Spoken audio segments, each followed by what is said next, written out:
dear students, once again welcome back for the continuation of chapter 7 in chemistry, that is hydrogen. Today I would like to explain you electrolysis. For this you can refer to page number 116, 117 and 118 in your textbook. As you know that we have done different types of chemical reaction in chapter 6, like direct combination or synthesis reaction, decomposition reaction, displacement reaction and double decomposition reaction. And you know decomposition reaction. Decomposition reaction is a chemical reaction in which a single substance breaks up or decomposes into two or more simpler substances. And this decomposition reaction takes place by the action of heat or by passage of the electric current or in the presence of sunlight. And this electrolysis is also a decomposition reaction. Now, what is electrolysis? Electrolysis is a decomposition of chemical compound by the passage of electric current. Now, next here, terms used in electrolysis. First one here, electrolytes. As we know that we have learned metals are good conductor of electricity, but there are certain chemical compounds. They are also the good conductor of electricity when they are in aqueous solution or molten state. Such chemical compounds are called electrolytes. As you can see here, electrolytes are chemical compounds which conduct electricity when they are in aqueous solution or molten state. Aqueous means a solution of water or in molten state. Molten means fused or hot liquid state. It means that chemical compounds which are in aqueous solution or molten state, and they allow to flow an electric current, are called electrolytes. And there are two types of electrolytes: strong electrolytes and weak electrolytes. Now, what are strong electrolytes? Strong electrolytes are chemical compounds which allow to flow a large amount of electricity, and they completely dissociate into their ions and bulb glow brightly in strong electrolytes as they are made up of ions only. These ions are responsible for the flow of electric current. All strong acid like dilute hydrochloric acid, dilute sulfuric acid, all strong alkalis like potassium hydroxide, sodium hydroxide, and all the ionic or electrovalent compounds which are formed from strong acid and strong bases are strong electrolytes. Weak electrolytes are the chemical compounds which allow to flow a small amount of electricity. They made up of ions as well as molecules. Bulb glow dimly in weak electrolytes. All weak acid, organic acid, all weak alkalis, and the salt which are formed from strong base and weak acid are the examples of weak electrolytes. Now, next, anions. You know ions. Ions are electrically charged atoms, either having positive or negative. And positive ions are called cations and negative ions are called anions. As you can see here, anions. Anions means ions having negatively charged particles. This, you know, non-metals which have 5, 6, 7 or valence electrons. Valence electrons means electrons present in the outermost cell of an atom. These non-metals have tendency to gain electrons and form negatively charged ion, and these ions are called anions. So non-metal, they form anions by the gain of electrons. Once again here, anions means ions having negatively charged particles.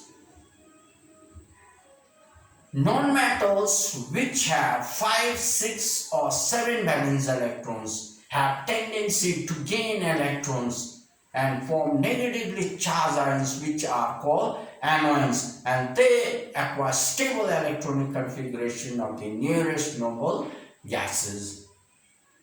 So non-metals, they form anions by the gain of electrons. Now cations.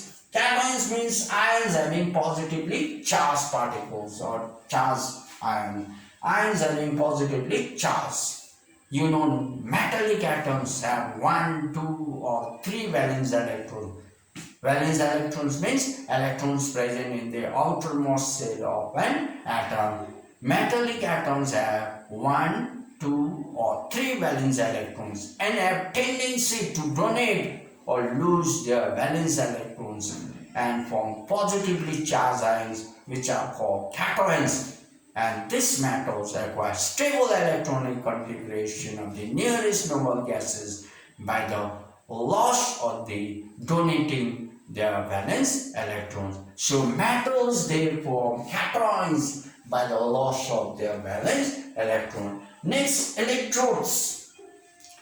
Electrodes are metallic rod or maybe metallic sheet or metallic wire or graphite rod or carbon rod through which electric current enters or leave the electrolytic shell. As you can see here, electrodes are metallic rod or wire or maybe sheet or graphite or carbon rod through which electric current enter or leave the electrolytic shell. Electrolytic cell means is a vessel or container where electrolysis is carried on.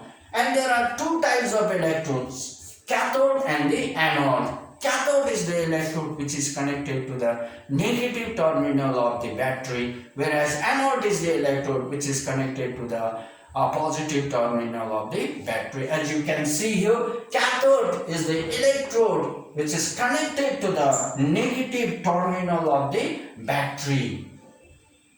During electrolysis, all the cations, they migrate towards the cathode.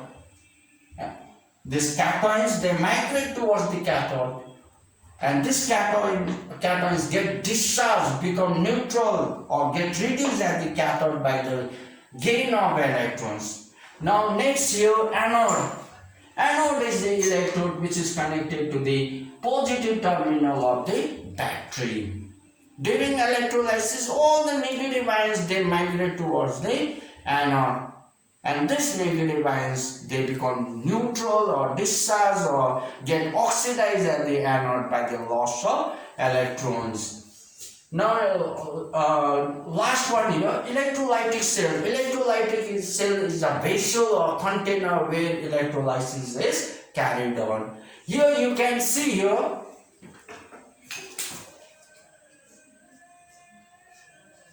carried. Once again here, electrolytic cell is a vessel or container where electrolysis is carried on. And this one is the diagrammatic representation of electrolysis. Here, this is electrolytic cell. Electrolytic cell means it's a vessel or the container where electrolysis is carried on. And this electrolytic cell containing electrodes, cathode and the anode. As I already told you, cathode is the electrode which is connected to the negative terminal of the battery. Here, negative terminal of the cathode is the electrode which is connected to the negative terminal of the battery. And anode is the electrode which is connected to the positive terminal of the anode. Anode is the electrode which is connected to the positive terminal of the battery. And this electrolytic cell containing electrolyte, it contains ions. These ions which are responsible for the flow of electric current. This electrolyte may be dilute hydrochloric acid, dilute sulfuric acid, pure sodium chloride, or aqueous solution of sodium chloride, or copper sulfate, anything. Here, this electrolyte contains positive and negative ions. Cations means ions having positive charge. Anions means ions having negative charge. Here electrolyte containing cations and the anions. Cations and the anions. Now here when the key is, or when switch is on, here electric current enters into this electrolytic cell.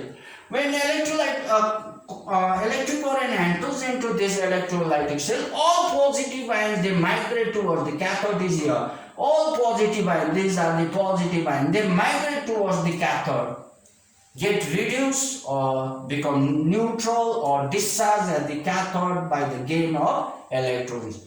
All these positive ions they migrate towards the cathode, get reduced or become discharged or neutral at the cathode by the gain of electrons.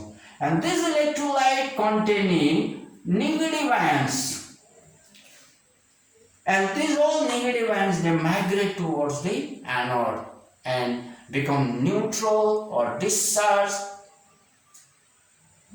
or oxidized at the anode by the loss of electrons.